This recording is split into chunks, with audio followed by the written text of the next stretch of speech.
Assalamualaikum warahmatullahi wabarakatuh, sahabat sekalian yang dirahmati Allah. Mengapa Jokowi Surya Paloh mesti bertemu? Wah, ini menjadi pertanyaan banyak orang. Mengapa itu bisa dan harus terjadi? Kita bisa lihat bahwa ketika Bapak Jokowi bertemu dengan Surya Paloh, tentu itu bukan hal yang biasa. Ada tema, kepentingan, dan bahkan mungkin capaian yang dikehendaki secara kolaboratif antara Jokowi, Surya Paloh, bahkan mungkin kalau dalam pertemuan itu ada kesepakatan tertentu juga dengan koalisi perubahan. Tapi kita tidak bisa memastikan apa itu.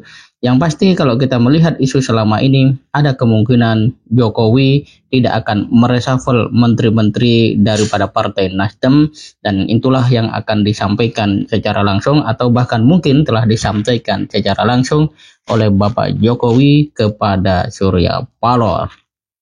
Dan bisa juga itu merupakan sebuah pertemuan yang di dalamnya membahas tema tentang apakah ada kemungkinan Surya Paloh menerima beberapa ide, pikiran, atau alternatif politik yang ditawarkan oleh Jokowi. Dan karena itu pertemuan ini bersifat penting untuk segera dilakukan.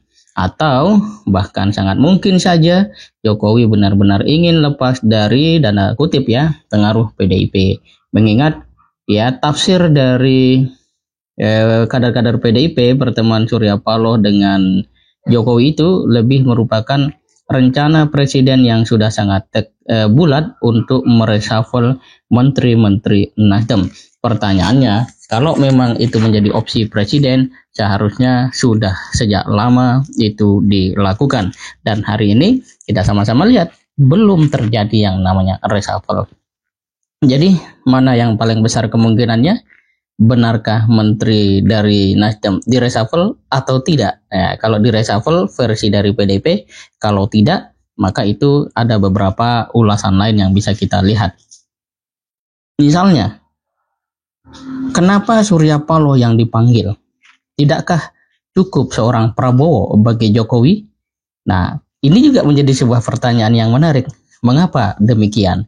Kita belum tahu alamat ataupun tanda-tanda yang mengarahkan ke sana. Kalaupun ada, yaitu sifatnya asumsi semata. Tidak dikuatkan oleh bukti yang ada di media online. Mengapa itu misalnya terjadi? Kenapa masih perlu Surya Paloh? Tidak cukupkah Prabowo yang sejauh ini tampak sangat loyal dan total mendukung Presiden Jokowi?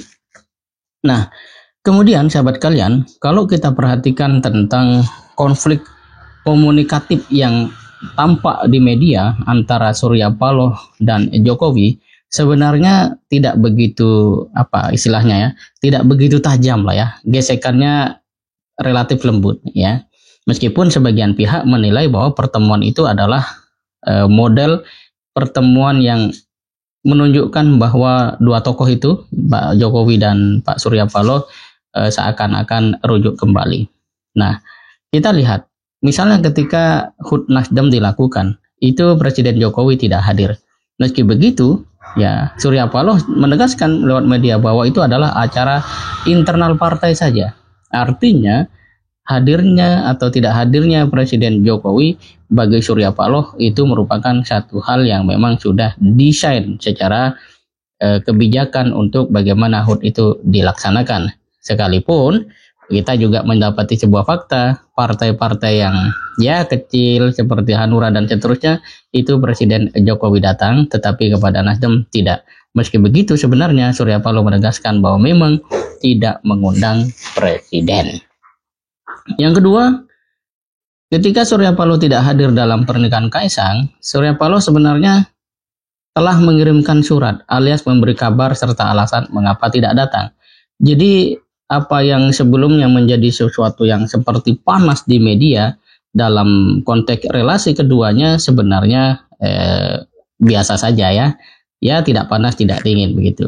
Jadi kita bisa mengambil sebuah asumsi bahwa pertemuan antara Surya Paloh dan Presiden Jokowi belakangan ini memang mungkin sekali didesain demikian, karena keduanya memang punya kapasitas sebagai kingmaker untuk 2024. Bisa dikatakan ini ya ibarat dua kerajaan bertemu untuk memutuskan bagaimana 2024 apa yang harus dilakukan begitu ya.